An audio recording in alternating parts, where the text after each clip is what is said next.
Good afternoon, technically. What is scheduled for today is a reading vlog for Briar Rose by Jane Yolen.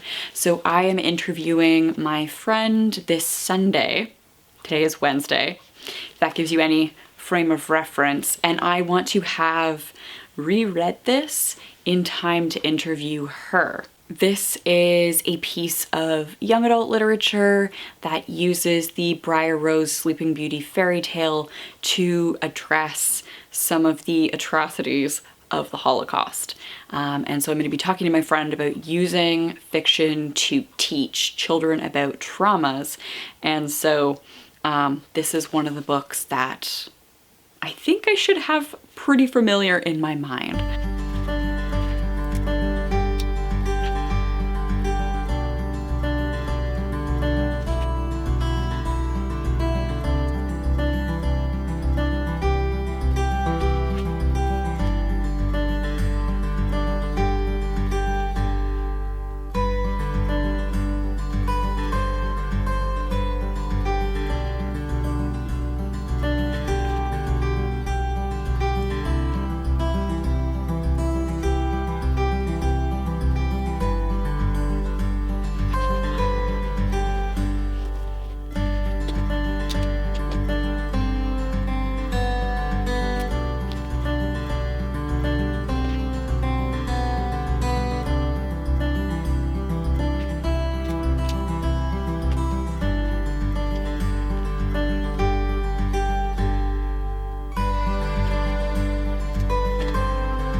Okay, so something probably worth talking about with Briar Rose is that this is marketed as young adult literature, but our main character is like fully an adult.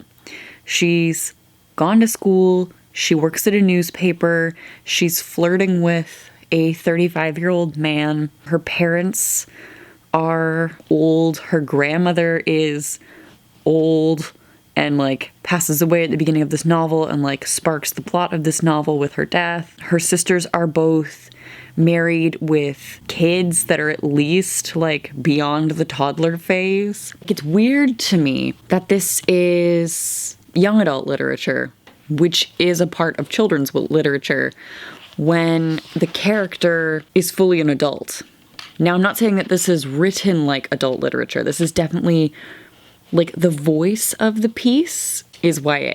The framing of this Holocaust narrative with the fairy tale of Briar Rose and the grandmother always telling this Briar Rose tale and saying that this Briar Rose, this her variation on the Briar Rose story is her story, is maybe also why this gets lumped into young adult literature.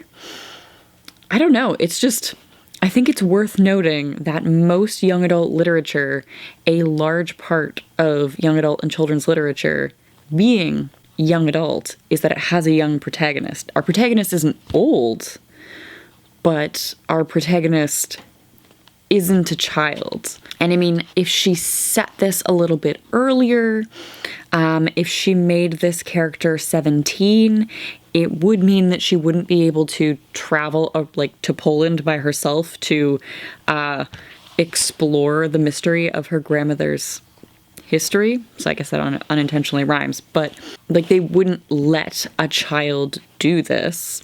But I'm curious what the logic was in making our protagonist like fully an adult, not at all within the realm of like a child. It is 8 a.m. on May 14th, and yesterday I was reading, where'd I put it? Briar Rose, which is horrifying and depressing. I think I chatted briefly with you yesterday about how it's a weird choice that this gets marketed as young adults because the protagonist is an adult. And I've been trying to think of any other books where the protagonist is an adult, and I think the only one I can think of that I have read recently that stands out to me is Howl's Moving Castle. So Sophie is a young woman, and then she gets cursed to be an 80-year-old woman. So technically, for most of the book, our children's book protagonist is an 80-year-old woman. But that doesn't feel as weird as this does. Now, this is obviously not the point of the book. Jane Yolen had just written... Oh, it's another really fantastic piece of Holocaust children's literature. Of course it doesn't list her works, because that would just make life easy for me. The Devil's Arithmetic, that's what it is. And so Yolen had just written this book called The Devil's Arithmetic that involved a lot of research on the Holocaust.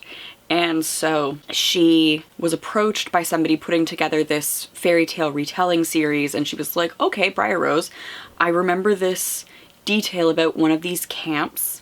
I think I could make this work. This isn't fantasy. Like, the boy in the striped pajamas is John Boyne having like this fever dream and writing a novel in, I think it's like a week. Very little research went into John Boyne's Holocaust novel, shall we say that, whereas Jane Yolen did like deep archival research. She is a children's lit scholar. She's a fairy tale scholar, so she knows how to go down the research rabbit hole. She had this detail for this concentration camp.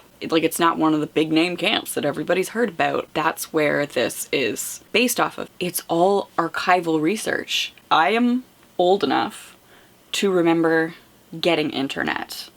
I am old enough to remember having to go to the library for physical sources and having teachers be really skeptical of online sources because it's not what they were used to. Like, that's changed. By the end of my university degree, that had changed. And like, I had professors at the end of my university degree being like, yeah, Wikipedia is an okay starting place. To be a human who lives in that like cusp, I can totally still get the like old research ways, and then also I can't imagine like as a young person now reading this and getting that frustration. What is my point? My point is it's interesting to look at this research. It's also very dark book. Like, I feel like I haven't accomplished as much as I wanted to this week. Like, I really wanted to get 3 videos out this week. The first video I filmed, I was like, yeah, it's gonna be super fun, it's gonna be awesome. And then I answered a question and it got really like dark and heartfelt because I've had like a really shit weekend. It's all sort of like tumbled off track, and now I'm reading something really depressing.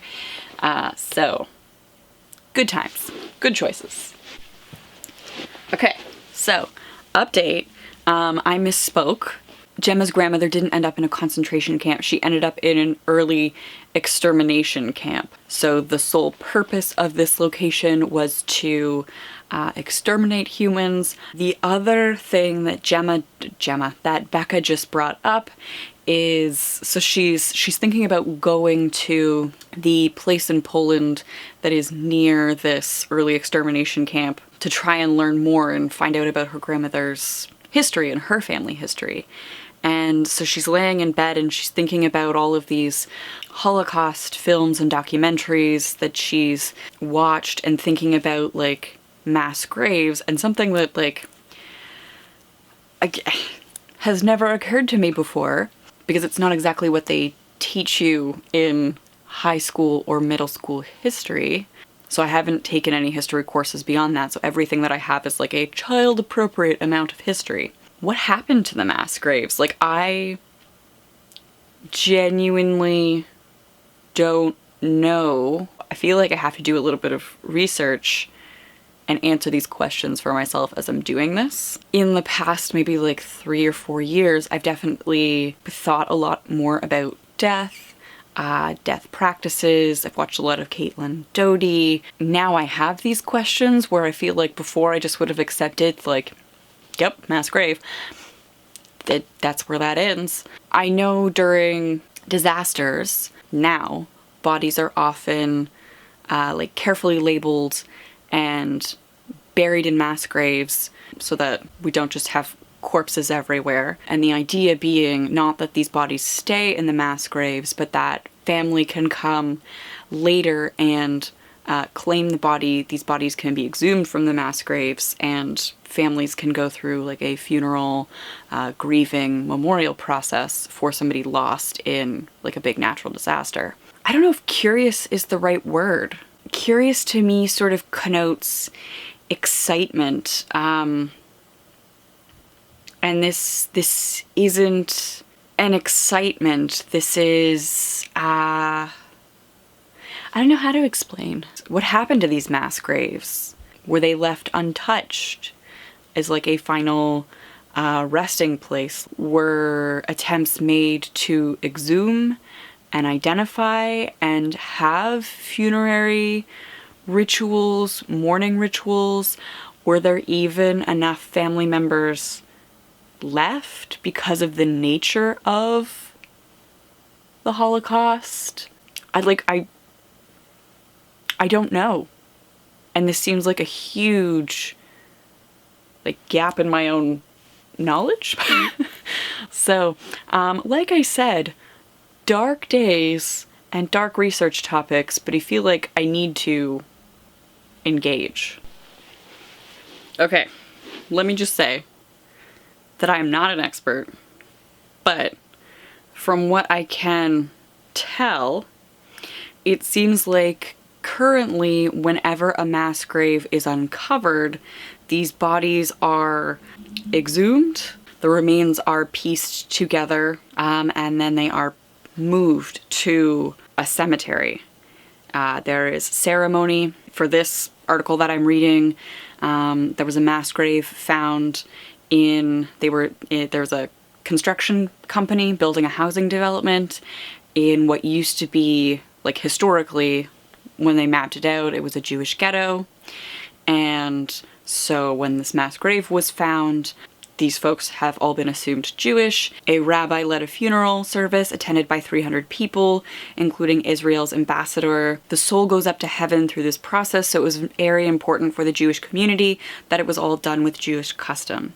They are still in a mass grave, but they are individually, like I'm looking at a photo now, it's a swimming pool sized hole. But all of these individuals have been individualized and they are being reburied, and there has been a ritual performed for this. So it seems like I haven't been able to find what happened to like mass graves near concentration camps. I've just sort of scratched the surface. So I'm reading an article about mass graves in Belzec, which was a death camp. In 1946, the regional investigative judge of the district court of Zamość investigated the grounds of Belzec. The Polish investigators dug 9 trenches about 10 meters, 33 feet across, and 8 meters, 26 feet deep. In them they found meters-thick layers of human ashes, as well as the charred remains of human bodies, body parts, women's hair, and unburned human bones. In one 26-foot deep trench alone, they found a layer of human ashes 3 meters thick, about 10 feet. This research of archaeologists, historians, cartographers to survey the site of this camp was authorized by the Polish government and the United States Holocaust Memorial Museum. The Polish authorities were replacing the Belzec Memorial, and they did not wish to disturb the mass graves when they designed and constructed the new memorial space. Efforts were made to not disturb these graves again to build the memorial.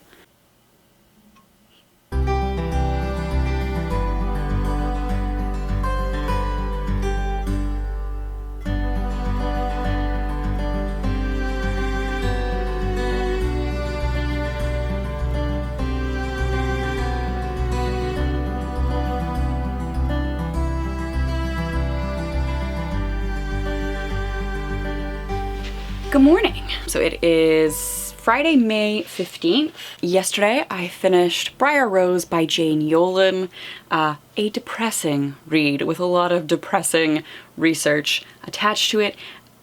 Like, obviously I knew that going into it. It's Holocaust literature. Holocaust literature probably shouldn't make you feel warm and fuzzy unless there's something really wrong with you. I don't know that during like a global pandemic where everything is a little bit weird and you're not seeing other humans and like your routine is off and your like mental health is maybe already sort of fragile, is the time to read this book. It is beautifully done. I mean, I found myself researching quite a bit, which I feel like is probably the intention because she's picked an extermination camp that is factual. She hasn't invented anything other than the one survivor. The number of lives lost is like I can't wrap my mind around. Like I ended up doing a lot of research. If you choose to read this book, you could do that as well. Or not. I mean, I think you should, because again, I feel like if you're being taught about the Holocaust from like a North American perspective, specifically for me, it's a Canadian perspective. It was, what did this war do for Canadians? Like the big, like political players, where do we fit into those? All that jazz. And then like you probably touched on the Holocaust and like maybe Anne Frank. I don't think we made it through like a single class without like Schindler's List. One of the things that this book does is it reframes Oskar Schindler, reminds you of who Oskar Schindler was. Quote, "How does one become a man of honor?" he asked. "How does one redeem a life? Think of Oskar Schindler. He was a gambler, a womanizer, a drunk, a profiteer, a Nazi. His life was spelled out in one dishonor after another. Yet he saved 1,200 people. The Jews he saved said, 'Among the unjust, we do not forget the just.'" End quote. The lives that he saved are amazing, and we cannot discount that. But also, remember what he was. This book talks about a camp that was a secret. Auschwitz, Dachau, Bergen-Belsen. These are like the big name camps that I feel like most people are familiar with. You probably heard about in history class, at least Auschwitz. Joseph Boyne in The Boy in the Striped Pajamas assumes that Auschwitz is so familiar a name that Bruno calling it Outwith, that his dad works somewhere called Outwith. What is Outwith? He assumes that most people will be like, oh, Bruno's an idiot. Obviously this is Auschwitz. There are like infamous Holocaust camps. And Chelmno has no national survivor organizations. Not enough people survived. As a piece of YA, it's doing a lot of education, but I feel like the main character is an adult. She's 23 years old, she's graduated college, she's working for a newspaper, she has the means and the ability to travel to Poland. She's dating a 35-year-old, and yet this gets marketed as YA. And I'm curious why? Obviously they feel like this is where this will sell best, but it's also an interesting choice, and I'm still thinking about that choice. That was my deeply unhappy making past few days of reading. Editing Emily here. I realized I didn't have an outro for this vlog. To summarize, this is a really dark yet informative read, as expected, from Jane Yolen tackling the Holocaust. Throughout this vlog, you'll see me come back to, is this young adult? I don't know that it is, in that I feel like most young adult exists as, well, most children's literature exists as a thing that is fun and didactic, and that it functions as a piece by itself for a child audience. I don't know that somebody that's part of the target market of young adults, so actual teens, 13 to 18-year-olds, whatever, I don't know that they should be left alone to tackle a book like this. Like, maybe this is a text that you could teach as a teacher, as a parent or a book club leader, that there is somebody there to walk a young person through some of these things. And I don't mean that in a patronizing way. I mean that by the very nature of the subject matter, it is a tough topic, it is a tough read. Personally, this had a huge impact on my mental health. Like, by the time I got to the conclusion of this book, I was just so down. And I mean, I don't expect Holocaust literature to be uplifting. I don't know that I would tackle a book like this again in isolation. I would rather tackle a book with subject matter like this in a community so that there are other people to debrief with at the end of this reading process. It's a phenomenal read, very informative, very well done.